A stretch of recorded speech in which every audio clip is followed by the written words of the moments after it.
Good morning friends, మోరాంజీ 7 YouTube channel. మనం తెలుగుకు సంబంధించింది వేసుకుంటున్నాం. క్రీడలు పాటల మీద ఉడికొస్తాయి. ఈ వచ్చేసి క్వశ్చన్స్. క్రీడలు పాటలు. గ్రామీణ ప్రాంతాల ఆటలు దాదాపుగా కనుమరుగయ్యాయి. ప్రజలు ప్రస్తుతం ఇది కంటెంట్ కంప్యూటర్ దగ్గరే. ఏమేమి ఆటలు ఉన్నాయని చెప్తాం.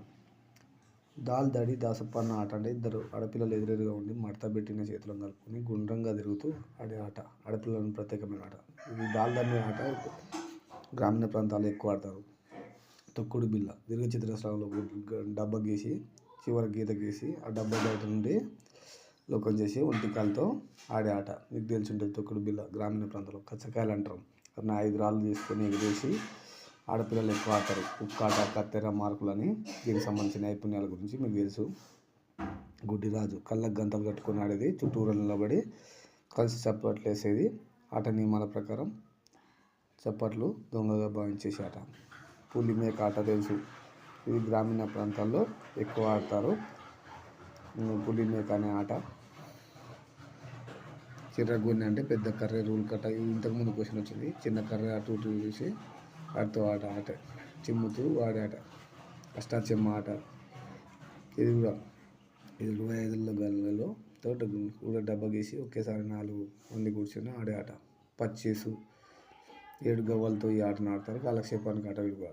కైలాసం పరమపద సోపానం పటంపై ఆడే ఆట. ఇది వైకుంఠపాలి తెలంగాణ ప్రాంతంలో కైలాసం అని పిలుస్తారు. శివరాత్రి నాడు జాగరణ చేసినప్పుడు ఆడితే మోక్షం లభిస్తుందని భక్తుల ప్రజలు.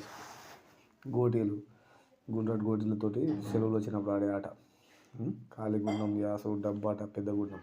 డబ్బాడీస్ అంటే ఈ ఆట ఆడేవారందరూ ఒక చోట చేస్తారు. చుట్టూ చప్పట్లు వేసి దొంగమైన వ్యక్తి వద్ద నిలబడి ఇనుపరేకుతో డబ్బా దూరంగా వేస్తారు. ఈ ఆట. లింగోచ్ అని ఉంటుంది. 2 బృందాలు ఏర్పడి మొత్తం లింగోచ్ అంటే బోక్ పిచ్చలు పెట్టేసి దాన్ని ఆ బృందం ఎవరికైతే బోక్ పిచ్చలు దాకుతుందో వాళ్ళు గెలుగుతూ కొడతారు. ఇది గ్రామీణ ప్రాంతంలో ఉంటుంది. చారపల్లి 4 చతురస్రాలు ఒక పెద్ద చతురస్రం ఆడే ఆట. దొంగ అయిన వ్యక్తి వాళ్ళకి కావాల్సింది ఆట. హేమాయస్ అని అంటారు. తోలుబొమ్మలాట ప్రేక్షకులకు అందించేది తెలుగువారి ప్రత్యేకత. తోలుబొమ్మలాట. సన్నని బట్టను తెర కట్టి ఆ తెర వెనుక డ్యూటీని వెలిగిస్తారు. రామాయణ భారత కళలకు సంబంధించింది చెప్తారు. యక్షగానాలు ఈ నాటకాలు ఆడేవారిని జక్కులు అని పిలుస్తారు. భాగవతలోని సొమ్మిని వాడేవారిని భాగవతులు అని అంటారు. నుంచి వేస్తారు. రంగుల రత్నం స్వయంగా పాల్గొని ఆనందించే ఆట.